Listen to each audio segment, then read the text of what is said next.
Yes, one Mick here. Steamy old day. Just about to head back to Stanthorpe. Just wanted to touch on a few interesting encounters. Interesting encounter. First up, this morning, I thought, oh, bugger it, I'm going to be my last chance to go and see Coffee Pete at the top of the Landsborough Range, just coming into the old icebox, coffee van there that's there all the time. So, thought, bugger it, I'll go and see him.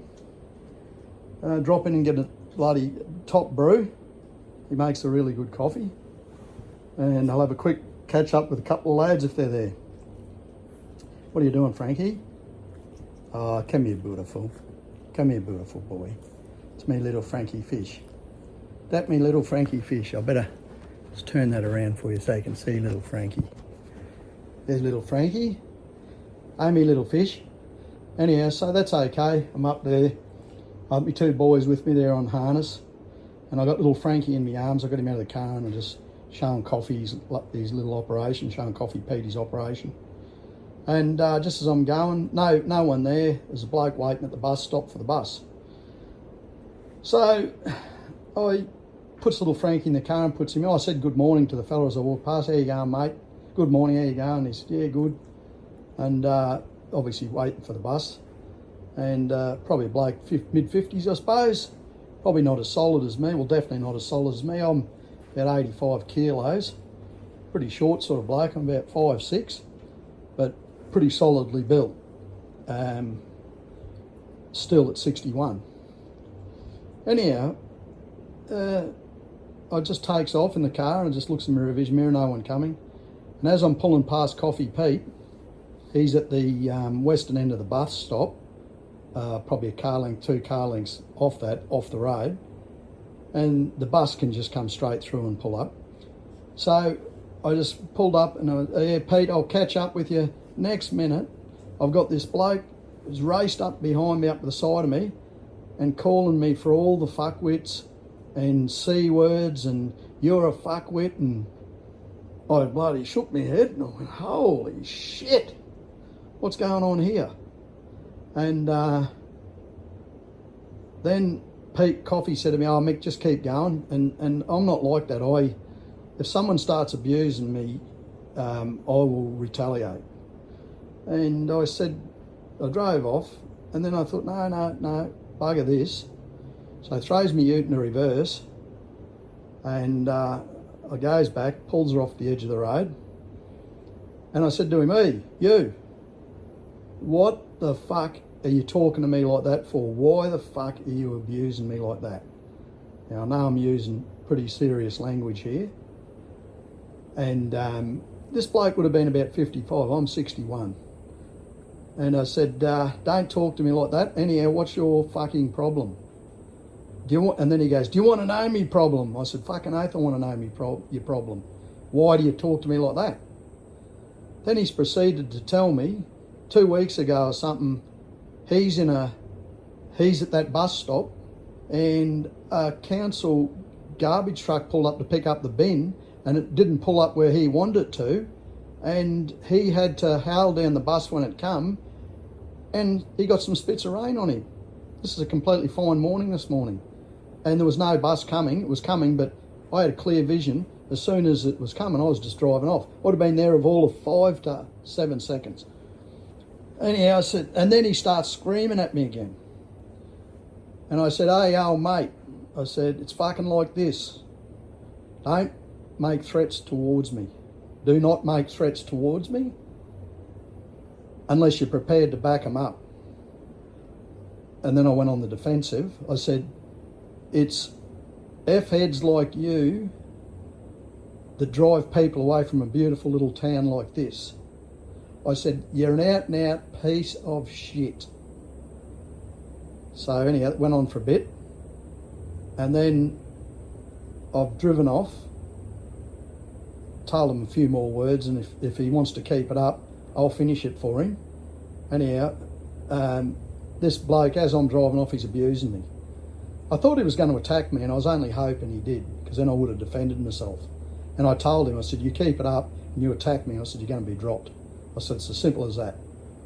And anyhow, so then off I goes. And he's hopping in the bus. I'm driving off and I'm pulled up, waiting for the bus to turn in. And then I was just going to drive off, which I did. So that's first encounter, back on the Sunshine Coast. I got my beautiful little dogs in there. I got my beautiful little dog, Frankie. He's just had a major operation. This fella's screaming at me, and I'm having to put up with that. Phase 2. I goes up and drops up to show me mate Bill, little Frank, because he's got the cover off now, and Bill doesn't do any Facebook or YouTube or anything, so showed Bill, and I showed other mate Mark Blower, and that's because he uses a petrol powered blower everywhere all the time, so he's got the name Mark Blower. And Mark was quite taken back with little Frankie and how beautiful the pair of them were, but Frank's a special little dog. I'm telling them what's going on. Phase 3, I gets down to pick up some parts for my car off of George Wegener from Rangeview Garage at Landsborough. Then, talking to George, I told him what had happened. A nicer person you wouldn't meet. His wife's just passed away not 6 months ago, or 6 months ago. George is in his late 70s now, late 80s now, and he's still a guru. He's got more knowledge in his bootlace than most people have got in their whole body when it comes to old school cars, carburation distributors, all that sort of stuff. National drag racing, oldest drag race in Australia, and in my opinion, a real hero of a person. And to top it all off, one of the nicest people you'd meet. And I bought the new distributor for my car and a new 600 vacuum secondary Holly for my car. And off I went. And he said, anything you need, Mick, just give us a call. We can tee it up. You know, you wouldn't get two totally different, what would you say to the day? Now, I reiterate, not everyone, but I've got my two beautiful little boys here. Just give you a quick look. Just want to show you. Two beautiful little dogs here. There's little Frankie. He's just going through a major thing happening to little Frankie. And there's Harry. And I just think to myself, there's your contrast. I've been at Stanthorpe now for, since the beginning of October last year. Been back up here for a week. And this is what I've got to put up with. And I said to me mate, Coffee, I ended up reversing back when the bus went, and I said, what do you think about that? And he shook his head. He said, unbelievable. You handled yourself well, Mick. And I just thought at 61 years of age, having to put up with that because someone does perceive that you're not doing everything they should. Well, I'll just tell you, for his good luck, he's lucky he didn't attack me. Because he doesn't realise he'd want to be pretty bloody good to finish it, because I would have finished it if he'd attacked me. And what a piece of shit. And I'm a bloke that deals very heavily with anxiety. And that was the start at 9:30 this morning, or whatever it was. So they say the Sunshine Coast, a beautiful place. Quite amazing. Quite amazing that I've seen a few encounters out there with people arguing. I'm a pretty easygoing bloke until someone starts abusing me like that.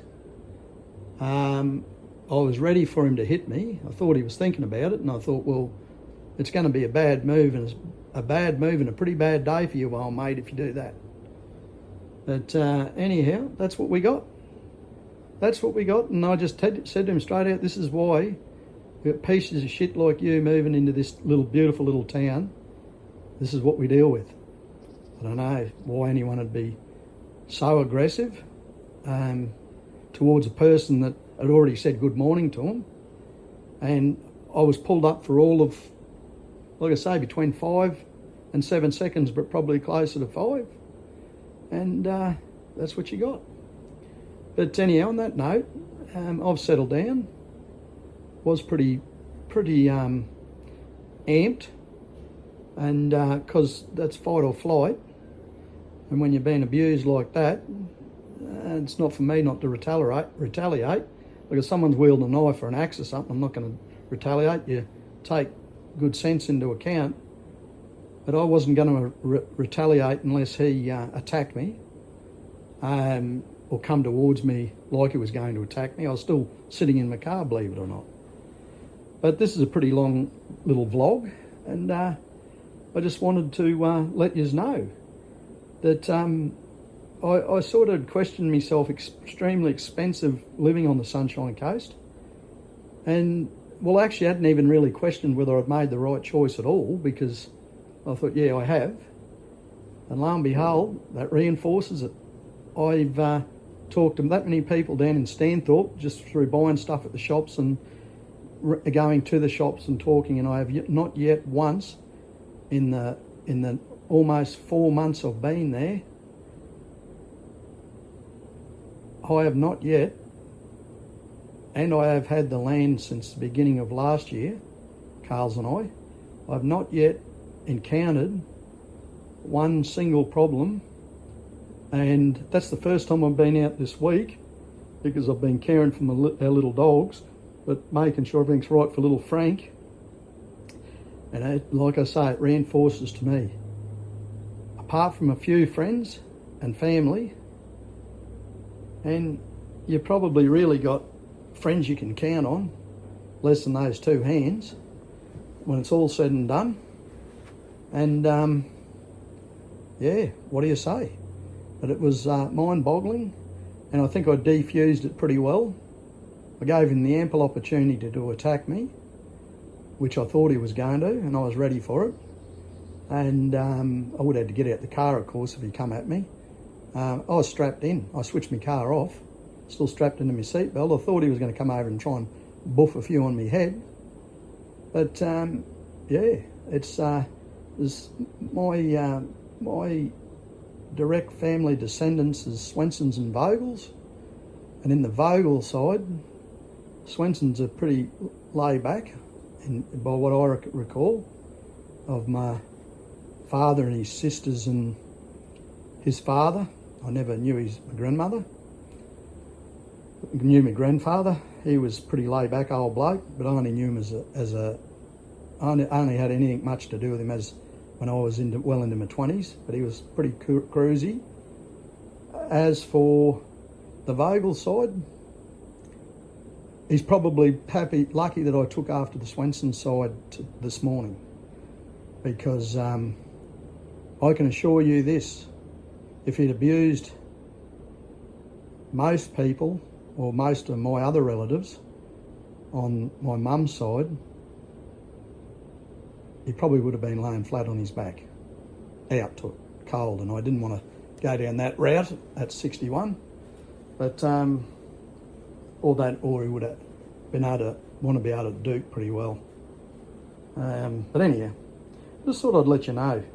So when you see all these little stories about, beautiful Aussies and everything, don't worry. We have, at least I will say in Australia, probably more with the older people, it'll be more a fist fight than a gunfight. I'm not interested in gunfights, I haven't even got a gun. But at least we can say that most people aren't going to probably shoot you. As for some of the younger people, I probably won't even go there, because there's always potential. You see a lot of potential if you see what on the news is right. But anyhow, I'm going to leave it at that. It was a bit of a disappointment for my last day on Sunshine Coast, my old hometown. And then I think you talk to most people that don't upset me. I think most people say I'm a pretty reasonable person. But I tell you, it was hard to refrain someone out and outright abusing you like that. So I'll leave that. Swanee Mickeys, all have a lovely day. And remember, most of all, and most of the time, the world really is a wonderful place. Swanee Mick out, with me little dog Frankie laying back and me little dog Harry laying back sleeping. Swanee Mick out.